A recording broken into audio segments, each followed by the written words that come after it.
Okay, I'm going to try and keep to my time. I feel so much excitement. This is a new presentation I haven't given before, and I feel really excited about it. But I'm going to try and contain that to fit within our schedule. So this is going to be about some of the ideas and kind of some guiding insights I've learned along the way for this early stage of community building, when you're really starting into your project, things to think about as you're jumping in. So my intro already covered most of this about my community tour and traveling and studying and working with communities. This is my life. This is my passion. This is my zest. The one thing I would add to that was just say that while my partner and I are building a life in Maine and are creating magic there, currently I'm back here in Northern California doing my annual artist residency at a wonderful community project called Cosmic Honey in Mendocino. And so this is a really fun, almost more of like, I would say it's almost more of like an artist country club more than an eco village, but it's a spot I come back to every year and get to dive into my craft. So I'm over on the other coast for now, but I'll be back in your neck of the woods next month. So for me, the building community is about a lot more than just figuring out what your tax status is and figuring out how to share a bank account or figuring out how to, cook meals together. It's in many ways like a spiritual journey. I find it's like a deep reckoning with yourself and the world and the people you trust and love and your dreams. And it's just a really powerful journey to go on together, and to go on and learn new things about yourself and learn new things about people that you love and new ways to collaborate. And so for me, this is a saying by an author that I deeply respect and have the honor of working with, that community is dependency and everything else is socializing. And I think that saying just kind of will make more sense as you keep going down the community journey and realize how much you're building an like real true interdependent ecosystem together. And Chris got that wisdom from living at Canticle Farms, which is an incredible community in Oakland. So today I'm going to go with the three main ideas I'm going to go over today for building a strong community. Is first, the building a healthy relationship soil, really grounding your community in a rich interpersonal network, both with those people that you're collaborating with directly and kind of people that are helping your project. The next principle is to find a mission that your community can survive compromise. And so really getting rooted in a mission that you're working on together that's going to be strong enough to endure all of the different things the world throws at you. And it's really going to try and potentially kind of try and break that dream. But you got to find a dream that's strong enough to endure through it all. And then the general principle that building community, you're going to get knocked around and things are not going to go kind of, might create the 1, the 5, the 10, the 20-year vision, which is a beautiful journey, but also just embracing that you're going to get knocked around and things are going to fall apart in unexpected ways. And that's all part of the journey. And it's not that you're doing it wrong necessarily. It's just part of the process. And so the idea, the third principle I wanted to share was when you get knocked down, just try again. There is no failure. There's only feedback. So integrate that wisdom and try again. So these are the three kind of ideas that I'm going to be going more into on the presentation with some community examples and frameworks to think about.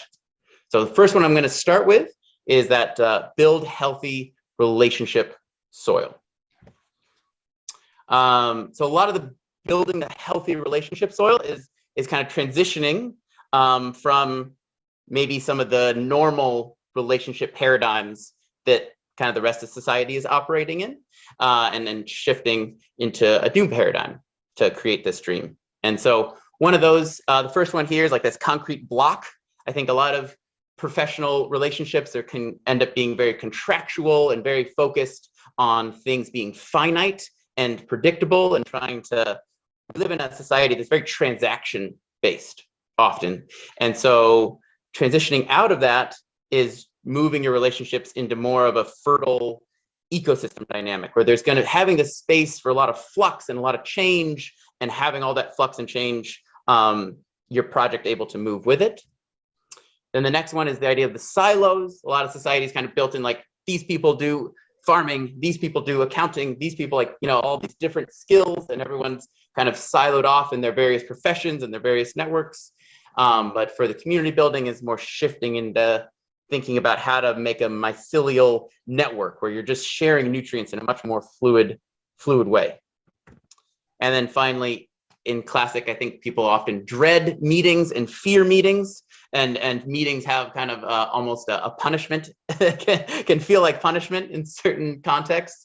And so also shifting that dynamic to think of ways that your community can come together and be meeting and be finding joy and creativity and really deep fulfillment in your various meetings. And so kind of shifting from boring board meetings into this is example of was a Beltane holiday at Twin Oaks in Virginia.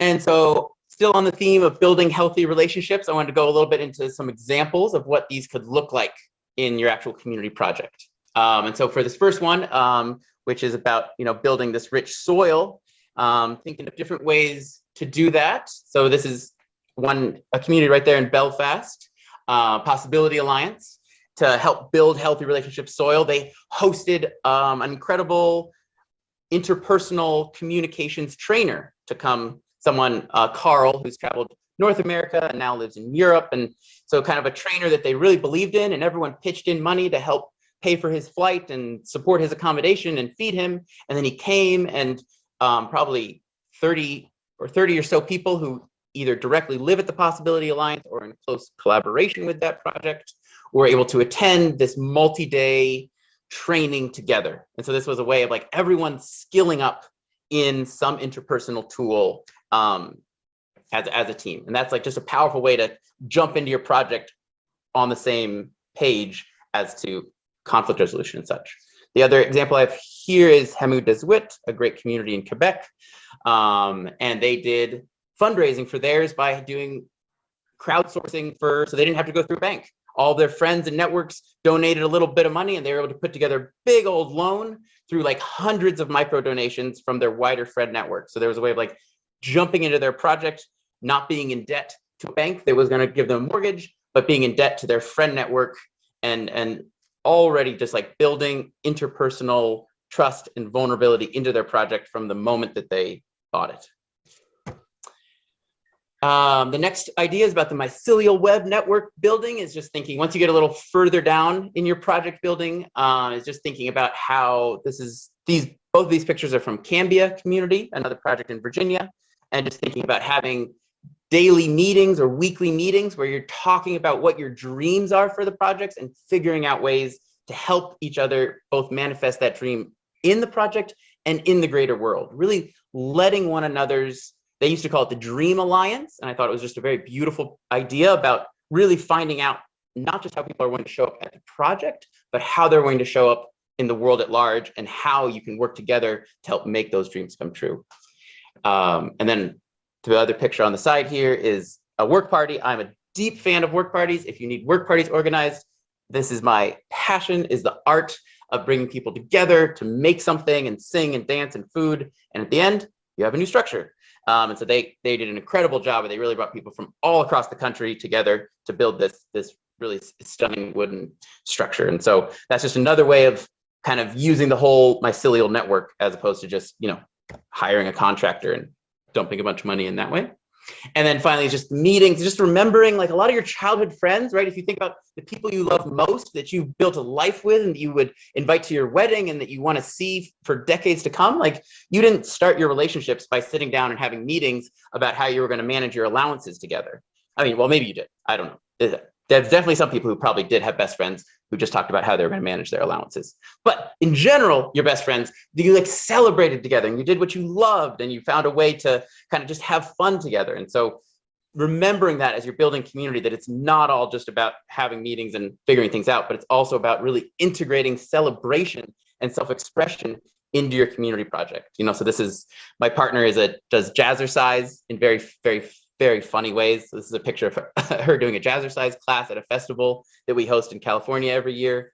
And then in the bottom right is La Cité Écologique, another incredible community from northern New Hampshire, who does, every year they do performances, where the kids get to come on stage and perform, do silly theater. And that's just like a really deep part of their cultural identity, is this like annual kids theater. So just don't get too caught up in the adulting. All right, my next one is to find a mission that can survive compromise, right? So now we're moving on to the next principle, right? The first one, which was build healthy relationships. And then next idea is find a mission that can survive compromise. And so this slide is going to be a lot to take in, but I just feel really excited about it, and so I'm going to give it a shot. And the basic root of the idea that I'm sharing in this slide is that we, particularly in America, America is incredible in so many beautiful ways, and I'm so proud to be an American for a lot of reasons. But at the same time, we also do have a culture that, compared to some, is really rooted in individualism and does a lot of things to support individual ownership, individual thriving, individual striving, and not necessarily as much to support the communal. And so what I've done in this little graph is meant to show this is a hill, and the higher you head up the hill is more communal, more interdependence. And then the force of gravity pulling you down is the individualist force of society's legal and cultural structures. So these are the legal norms, these are the social norms and the legal structures that kind of make it easier to do things alone than together. And so if you look at the bottom pool, it's like, this is kind of the default, right? Like, it's like water flows downhill. Like at the bottom, the level of collaboration that's potentially easeful in society in America might be like a condominium, right? And so that's kind of a level of collaboration that is supported, fairly straightforward. But then you get one step up from that. So now we're starting to move up the collaboration hill, and it's like housemates that live together and cook meals together. So it's like a little bit more collaboration that's starting to move into some more vulnerable places. And then you move up higher, now you have multiple people on the deed of one property. So it's like still totally legal, but it requires extra level of like thinking outside the box and an extra level of really understanding the impacts of shared finances and shared property ownership. And now you become higher up from there, even more cooperative, is a mission-driven cooperative. And so now you're actually like a legal cooperative that has a mission. So then this next pool is just thinking about other countries like Quebec or in Europe, where they have just like a higher level. This is their default. I wanted to show this as like a default for the communal living in other societies. This is just to give gentleness, because sometimes people will look at projects in Europe like, I want to create an eco-village, and you like look at Europe as an example, and it's really hard to even meet their baseline levels because there's already so much support in a lot of ways to live communally. And so I wanted to show this just as a way of kind of being mindful of which projects you're gleaning inspiration from, and remembering to set your project in the context of the place that you're trying to build it, and consider the context of where these other projects are. So then finally move all the way up into full commune. And so as you are taking on and creating a mission and a vision for your project, just thinking about how many deviations from the default of your society that mission is, and realizing that the more deviations from the default you are, the bigger, bolder it is that you're going to be pushing uphill. And like, are you ready to push that uphill? And so that I just share this because sometimes projects dream really big, and then sometimes that means they crash really hard. And that's where this is coming from. And so I wanted to share an example just to kind of give this little context. Is in a community like Twin Oaks, full commune, 100 people, 52 years old, and thinking about where they fit on the scale of communal living. They're like, all of their metrics are way off on the right. So these are some metrics you can think about when designing your project, being like, how much free time versus community work time do I want my project to have? How much personal space versus communal space do we want? How much self-support versus community support? How much cultural outsourcing versus cultural autonomy do we want to create? And these are kind of some metrics that I feel like show where you are on that distance from the default. So I won't go too deep into this. There'll be other presentations where I can pick this apart more, but these are kind of just where different projects are lining up on how much. So Twin Oaks, I would say, is in most is like many deviations away from the default, and they've worked their ass off and gone to court, had to go to court against the US government for 20 years to get there. So it's like many deviations away from default. And then La Cité is like a fewer deviations away, and then eventually you get to like Belfast Co-Housing, which I think is a great project in a lot of ways, but it's also in many ways more closer to default society as far as personal sharing goes. Final idea that I wanted to share is when you get knocked down, try again. And so if you came to the Collaborative Living Maine presentation, I really was moved by Cicada's presentation about their journey of creating their commune in upstate New York, the Glamis commune. And this was a graph they showed about the turnover of residents and even the founders. Like I remember with their community when the two founders ended up leaving, only one left 2 years in, like almost the first year basically, and the other one left a few years in. And when I got to see them when they started, and just to think about what a transformation that was to have, like if Carolyn and Peter in 2 years are gone and there's a whole nother crew of people who are running with this Maine Artist Co-Housing, that is like such a deep shift in the project. And the fact that they didn't give up and they kept running with it even when the initial crew was gone from like pretty early on is truly incredible. And I think it just shows that if you just keep getting knocked down but don't give up, just like this beautiful cherry blossom tree, like it's totally knocked over, it's like a dead tree, and then it keeps sending up its branches and a new whole tree is created. And I think that for me is just an image that represents what building community is like. And so yeah, keep getting up and trying again. Oh, that was my short and sweet, like breakneck tour of communities and little insights. I would love to stay in touch. So I work on this project called Collaborative Living Maine. We're meeting on Tuesday, July 12th for a community roundtable to learn about all the different community projects in Maine. We're meeting Sunday, August 14th for Sociocracy Skill Up. So if you're going to level up your skills in sociocracy, that'll be a really fun afternoon. And then of course, stay tuned for next year's super fun conference that I want you all there for. All right, thank you. Woo! Feel free to unmute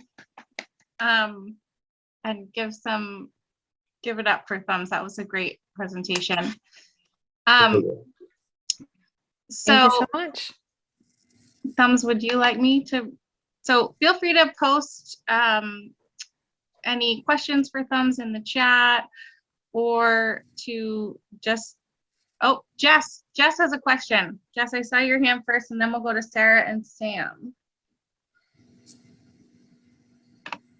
I'm going to ask you to unmute, Jess, and then, are you there? Oh, I was totally clapping. I was not raising. Oh, clapping. Oh my gosh. Okay, the hand goes that way. Gotcha. Okay. Does anyone have a question for Thumbs following that presentation? Feel free to post it in the chat, or raise your hand, or just start talking.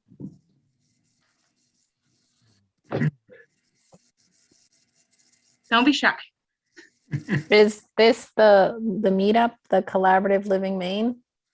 Yes. Okay. So yeah, the first one happened this past April in Belfast, and I didn't know this until tonight, but you're planning another one next year, next April, and that's great. We had so much fun.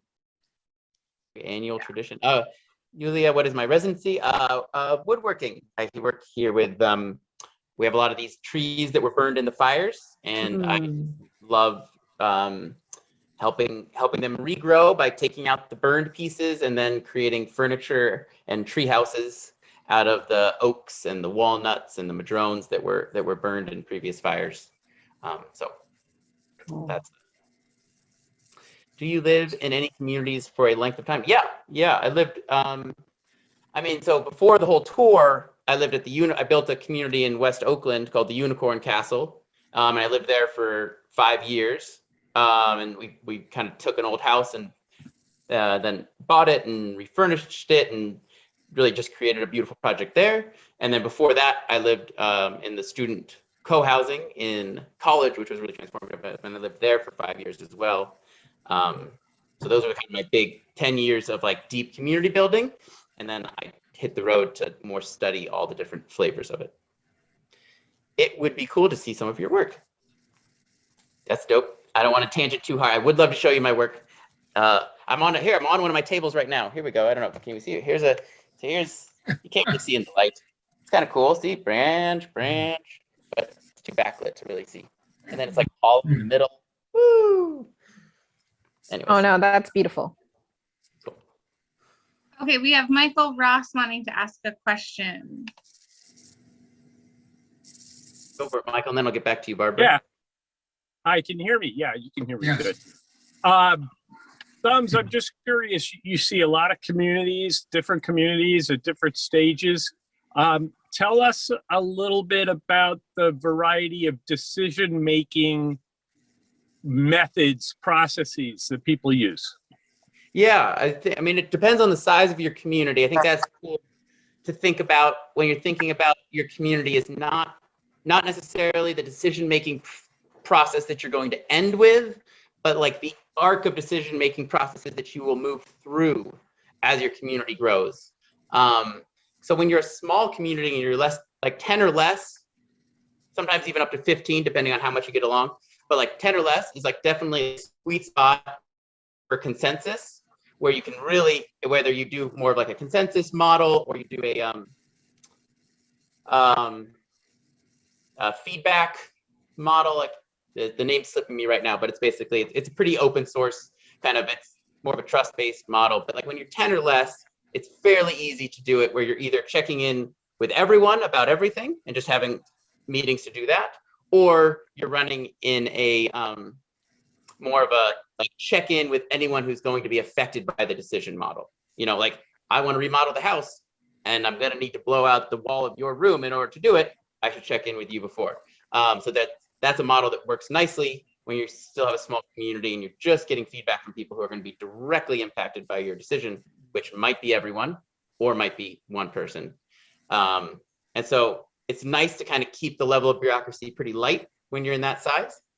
And then once you get over 10 or 15 and you're in the ballpark of more like 15 to 25 is when you start to see more sociocracy enter the ring. I think sociocracy is an incredible tool that can just help meetings of 4 people go more easily. It has plenty of aspects of it that are just for helping meetings work. So you don't have to necessarily imbibe the entire sociocratic philosophy, but it just helps you to have more subgroups that are specializing in things and have a lot of autonomy and are able to move quickly as subgroups, but then are still in relationship with a bigger group that is kind of keeping the vision of the project moving in a cohesive direction. So it starts to allow that, like, not everyone having to attend every meeting situation, which allows your project to grow. And then once you get up to 100 people, I think I've seen Twin Oaks has a really, really great model that I love of like creating a whole, like just departments basically. Yeah, more like a government, you know, where you have like departments of things, and then departments are like getting a budget and they're running with it for the year. And then they have elections for who gets to run those departments every year. So you get to like have everyone vote on who's running the various departments, either every 1 year for some positions or every 2 years for other positions. But that's only makes sense once you're at a scale of like 50 plus people. Thank you. Yeah. And And so I think Barbara, I tried to like lightly define sociocracy. Oh yes, perfect. Yes, read the link there. Sociocracy for All, invented in Holland and has in like the 80s and has kept evolving and growing since. I'm also gonna just start to post some other links in the chat, just basic kind of links for co-living stuff. I'm gonna do Cohousing Association of the United States, Federation of Egalitarian Communities, and Foundation for Intentional Community. Mm-hmm. One thing that I want to note though is that these are all like national or global organizations, that there are still a lot of local resources in Maine for, especially for cooperatives. And I'm not going to have time to post all of those local Maine resources, but if you want basic national resources, I'm about to post those. And if people want to talk more about things going on in Maine, I think you probably have some suggestions about that too as well. Do you?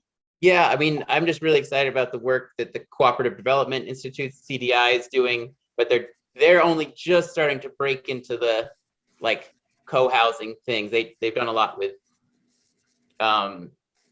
converting trailer parks into cooperatively owned things.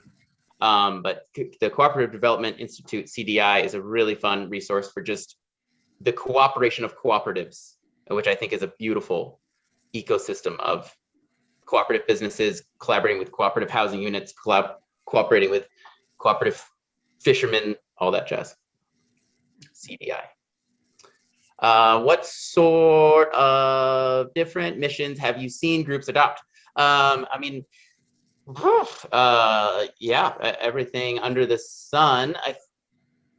I think in general, like the simpler, the better for the mission. Like I have seen a lot of groups adopt things around like affordable housing, which is just tricky. You know, especially if you're building from raw land, just being that's a one I often seen adopted, and then sometimes it kind of starts to lose steam because it gets too complicated to keep going. But I mean, it's super important, no doubt. And then, but I think when it's super simple, especially if you have some ideology that the community is moving towards, like Twin Oaks is based on egalitarianism. That's all based off of a sociology book called Walden Pond 2, I believe. And La Cité Écologique is all based off of more of a spiritual philosophy from Quebec, the white light something, the white light. I can't remember what it is, but there's like I think there's a real power in having the community have like a simple mission and then having like a canon, like a certain philosophy, whether it's a book or an author, or like there's some worldview that the community is agreeing to move towards. And I think that really grounds everyone. If that makes sense. So, also, can the resident-owned community model be used as a more acceptable version of creating a community? Resident-owned community model. I think I don't totally get the question, but yeah. Anyways, I think I had a good. Oh, I still have a couple more minutes for questions. Yeah, you do.